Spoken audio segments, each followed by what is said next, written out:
সুপ্রিয় দর্শক, আপনাদের সবাইকে আমন্ত্রণ জানাচ্ছি সিমেক নিউজ নিবেদিত আজকের আয়োজন মুক্তিযুদ্ধের দিনলিপি অনুষ্ঠানে। আপনাদের সাথে রয়েছে আমি অনুকৃতি আদিত্য। আজকে আমাদের স্টুডিওতে যুক্ত হয়েছেন বীর মুক্তিযোদ্ধা ডক্টর মোহাম্মদ আব্দুস সোবাহান। স্যার কেমন আছেন? ভালো আছি, আপনি ভালো আছেন? জি স্যার। স্যার, প্রথমেই জানতে চাইবো মুক্তিযুদ্ধ শুরু হওয়ার আগের পূর্ব পাকিস্তানের পরিস্থিতি কেমন ছিল স্যার? মুক্তিযুদ্ধ শুরু হওয়ার আগে পূর্বস্থানের পরিস্থিতি ভালো ছিল না। বিশেষ করে এই মার্কেটের অবস্থা খারাপ ছিল। এখানে মাছ, তরকারি, চাল, ডাল যে দাম ছিল তার চেয়ে একই দেশ পাকিস্তানে তার প্রায় অর্ধেকের মতো দাম ছিল। কাগজ যেখানে ছিল 12 টাকা দিস্তা, সেটা পাকিস্তানে ছিল 6 টাকা। তো এইরকম আর কি বহুত দরদামের উপরে ডিফারেন্স ছিল। এবং চাকরি বাকরি বেশিরভাগ বড় বড় চাকরি তো পাকিস্তানিদের, বড় বড় চাকরি এই পূর্ব পাকিস্তানের কেউ হইতো না। এটা হলো পার্সিয়ালিটি, ওরাই সিলেকশন করছে। ওখান থেকে বড় বড় পোস্ট ওরা নিয়ে নিত, ছোটোখাটো চাকরি দিয়েছে। এখানে আমরা এইসব দাবি দেওয়া করলে আমাদের উপরে অত্যাচার করতো, জোর জুলুম করতো। ইলেকশন হলো, ইলেকশনে আমরা ভোট দিলাম, 300 ভিতরে 299টা ভোট পাইল আওয়ামী লীগ, কিন্তু তাদেরকে ক্ষমতা দিল না। মজিবর তো অনেক আলাপ আলোচনা করছে, ভুট্টো সাহেব সে বিভিন্ন কায়দায় কৌশলে এড়াই গেছে স্বাধীনতা না দেওয়ার জন্য। যার পরিপ্রেক্ষিতে এই যুদ্ধ করিয়া পরে দেশ স্বাধীন হয়।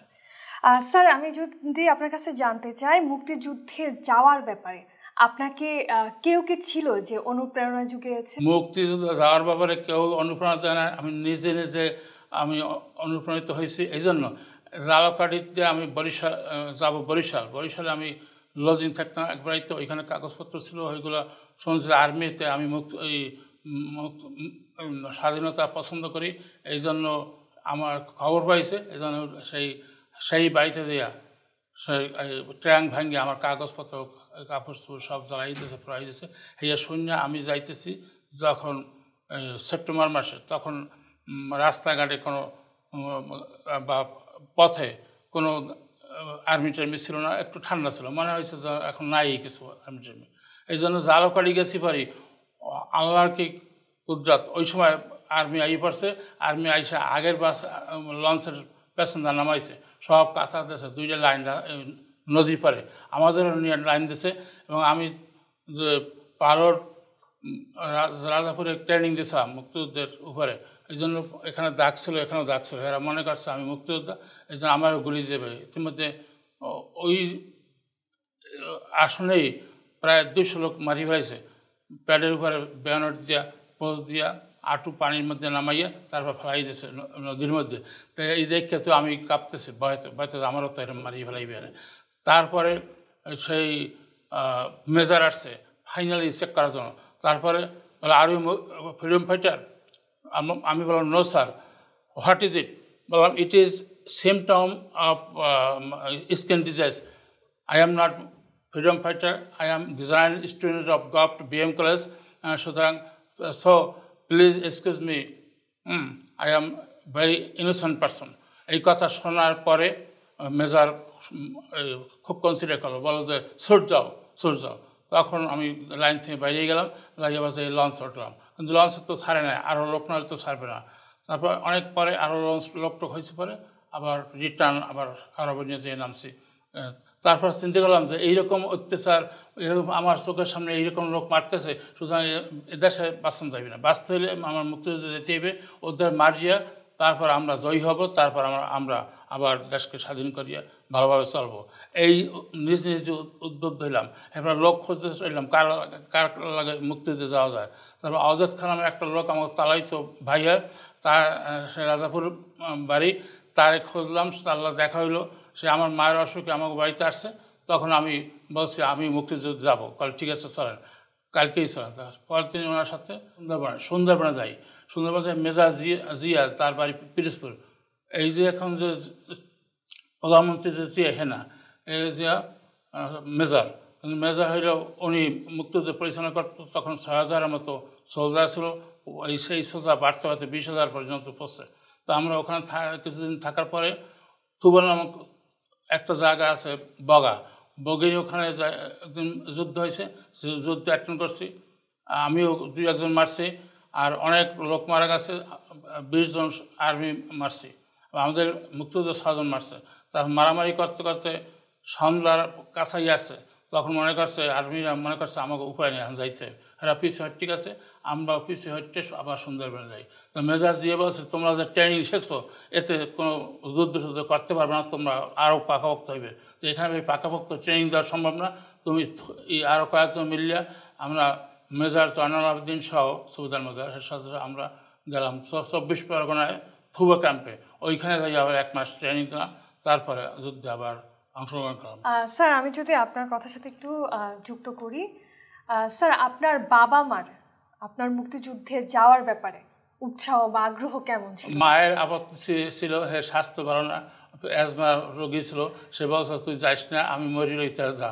তা আমি কই না, স্বাধীন হয় কর্তব্য এখনই, এবার 6 মাস 1 বছর পর গেলে তো চলবে না। আমার বাবা যাইবে না কেন, যাইবে, হেও তো মুক্তিযুদ্ধ পছন্দ করতো। আমার বাবার আগ্রহ ছিল, যার জন্য মায়ের যে একটু অসন্তুষ্ট ছিল, নাকচ কথা চাইতো, ওতে সুবিধা করতে না, আমাকে পাঠাইছি, যাও তুমি, দেশ স্বাধীন হলে আমরা বাঁচতে থাকতে পারবো, বাবা থাকবো না, কেউ বাঁচতে পারবো না। কারণ আমাদের ইউনিয়নে হঠাৎ করে একদিন আর্মি এসে 40 জন মানুষ মারিয়ে এর মধ্যে হিন্দুই বেশিরভাগ, মুক্তিযোদ্ধা এবং হিন্দু, কিন্তু আমরা মাঠে যাইয়া জঙ্গলের ভিতরে পলাই রয়েছি।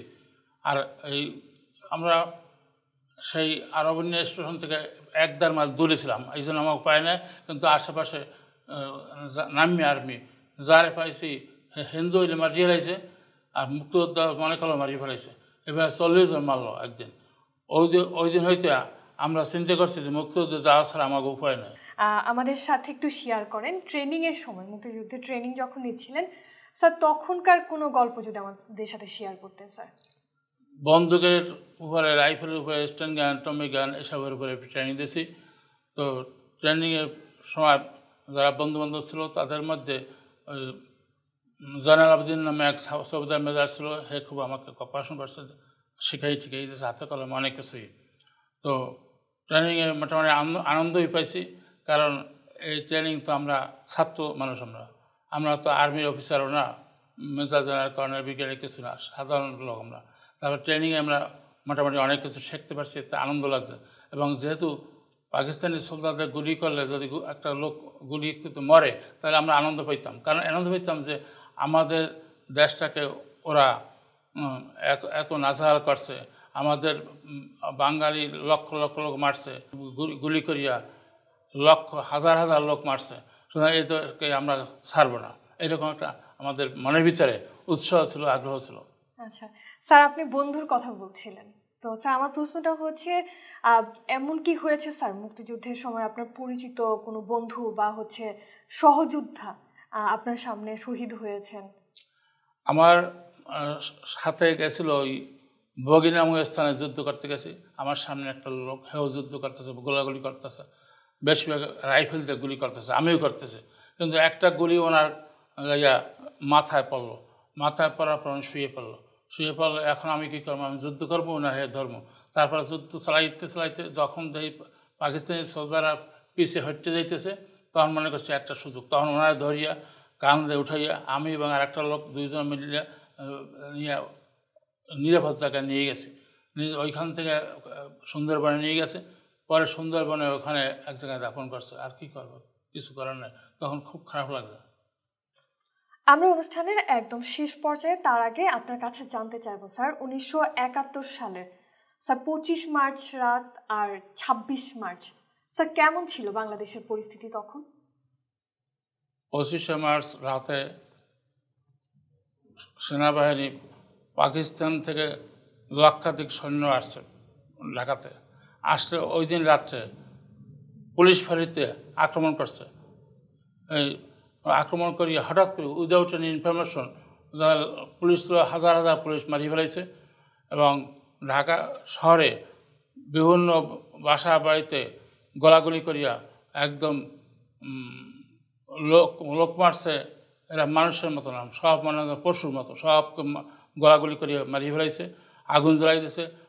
রাস্তায় রাস্তায় আগুন জ্বলছে, মানুষজন সরতে পারে না, কিছু সরতে পারছে, ম্যাক্সিমাম লোক মারি ফেলেছে। এবং এটা অত্যন্ত ভয়াবহ, এটা পৃথিবীতে কোথাও এরকম মারামারি আমরা শুনিও না, দেখিও না।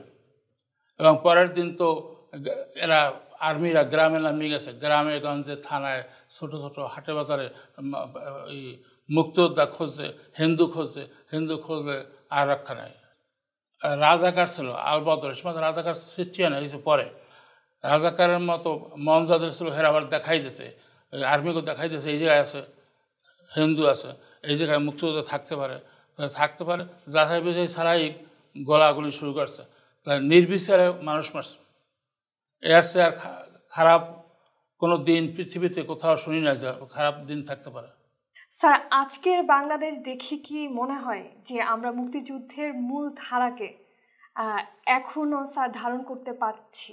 দেশ যাতে স্বাধীন থাকে, স্বাধীনতার সার্বিক সুযোগ সুবিধা যাতে পায়, এই জন্য সবাই আমরা চেষ্টা করতেছি এবং আশা করি থাকবে। যতই যা বাধা আসুক আমরা ক্রস করতে পারবো ইনশাল্লাহ। আপনাকে অসংখ্য ধন্যবাদ আজকের অনুষ্ঠানে আসার জন্য। সেই সাথে ধন্যবাদ আপনাদেরকেও। আগামী অনুষ্ঠান দেখার আমন্ত্রণ জানিয়ে শেষ করছি আজকের আয়োজন।